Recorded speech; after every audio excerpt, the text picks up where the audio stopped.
Arraché dans la fleur de l'âge, le décès de Fanuel Amenunia, secrétaire administratif de l'ONG Mzafrique fait déjà 1 an. En mémoire de l'illustre disparu, Fayrouz Kokou, un ami, un proche collaborateur revient sur la vie de l'homme à travers cet hommage dédié. Après une année de silence cuisant et de recueillement minutieux, je me permets de laisser ces quelques lignes pour l'histoire. Nos regards se sont croisés pour la première fois en janvier 2016 au lendemain d'un retour de voyage qui aura duré plus d'1 an. L'empressement d'abord de te rencontrer était une flemme brûlante puisque nous échangions durant plusieurs mois auparavant et la connectivité nous a tellement rapprochés comme si nous nous connaissions physiquement. Comme il n'existe pas de hasard dans la vie, c'était le jour parfait pour faire une belle connaissance avec un collaborateur de ta trempe.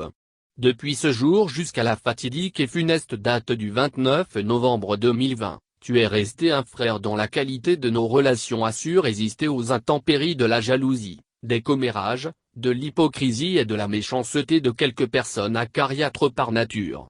Et qui s'est toujours bonifié au fil du temps parce que nous partagions les mêmes valeurs et étions tous des jeunes épris de dextérité professionnelle et orientés vers les résultats. Très tôt, j'ai su déceler en toi les aptitudes d'un grand bosseur, d'un infatigable et intrépide sociologue façonné en un administrateur émérite qui faisait montre de plusieurs aptitudes professionnelles comme cela a toujours été le cas dans notre maison commune. Et oui. Comme les enfants d'un père, nous avions été moulés dans un cadre professionnel très exigeant et surtout apprentis d'un maître hors pair, pétri de compétences, exigeant, méticuleux, bref un visionnaire chevronné. Nous étions vraiment apprentis et l'aventure poursuit son cours. Hélas.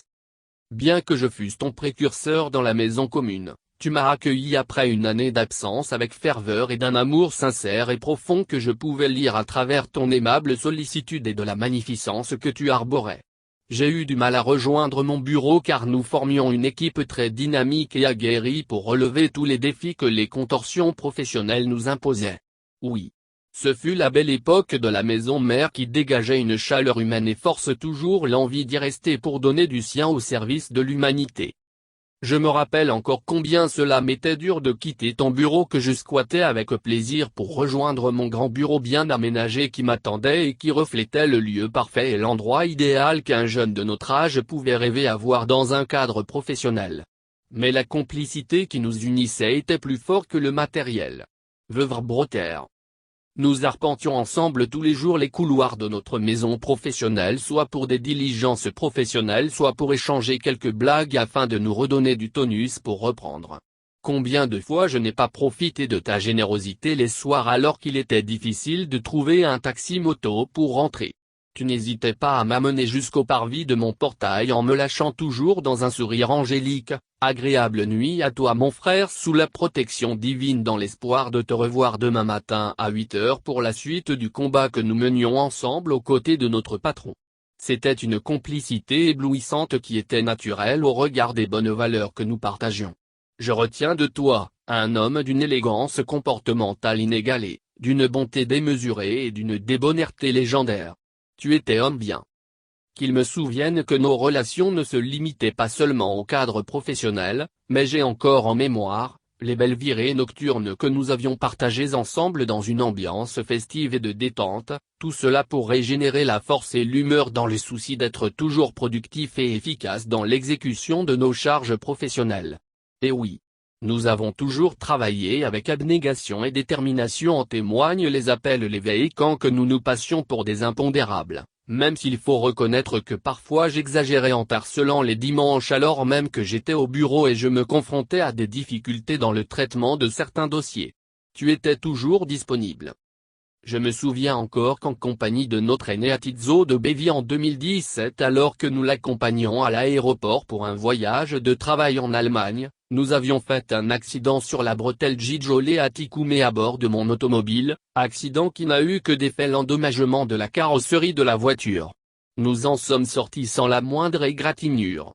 Ce n'était pas une prouesse mais la grâce divine qui était le ciment de notre relation, je n'en dis pas plus. En 2018, je suis resté encore très admiratif de ta disponibilité et de ta bienveillance quand je t'ai vu m'apporter ton soutien sans faille à l'annonce du décès de mon père.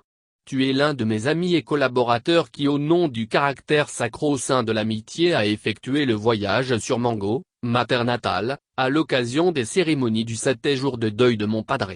C'était une trace indélébile que tu as laissée dans ma vie et un pacte sanguin qui venait de se nouer à vie pour nous soutenir mutuellement quelle que soit la situation. En ce moment, 2018, qui d'entre nous pouvait savoir que le destin pourrait faire de moi le porteur de la triste nouvelle de ton décès à tes parents? Nul, nul et nul ne pouvait l'imaginer même dans ses rêves les plus tumultueux.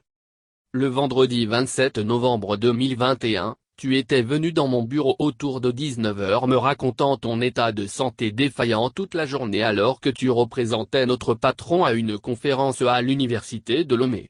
Nous en avions ri et je t'ai suggéré de prendre un repos pour te remettre et nous revenir en très bonne forme. Je ne savais pas que c'était notre dernière conversation physique. Si je l'avais su. Hélas. Après la demi-heure passée debout dans mon bureau, tu m'as indiqué que tu devais finir un rapport et t'en aller. Je t'ai, dans un air remonté, rabroué de rentrer et pour aller loin t'ai proposé de te déposer à bord de ta voiture puisque je te sentais physiquement un peu faible. Tu m'as répondu froidement que tu étais fort pour slalomer les artères de la ville et rentrer calmement chez toi. Alors en rentrant pour honorer mon traditionnel jogging hebdomadaire des vendredis soirs, je suis passé te dire un au revoir et te souhaiter un prompt rétablissement. C'était la dernière fois que nos yeux se croisèrent et là pour toujours.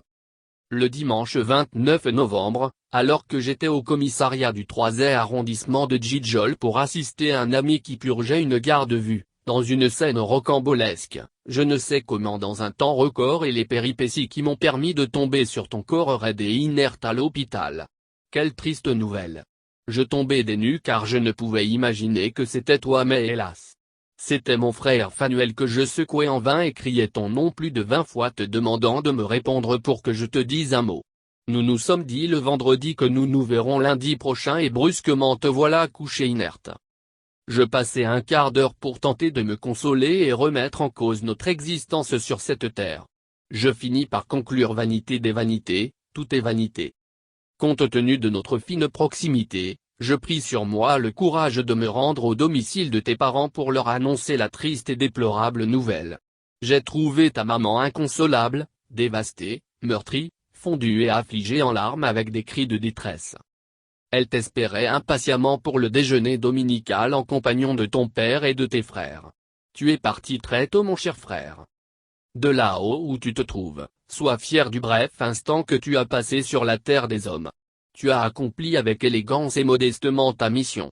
Nul ne peut t'en demander plus si ce n'est agiter la maxime de nul n'est parfait sur la terre. Je retiens assez de choses pour les meilleurs instants passés à tes côtés. Dieu seul sait comment nous aimions le job que nous faisions et la passion qui nous animait quand nous travaillions.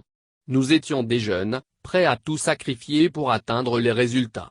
Nous avons ensemble contribué à rosser l'image d'EMS Afrique et cela dans l'apprentissage avec humilité.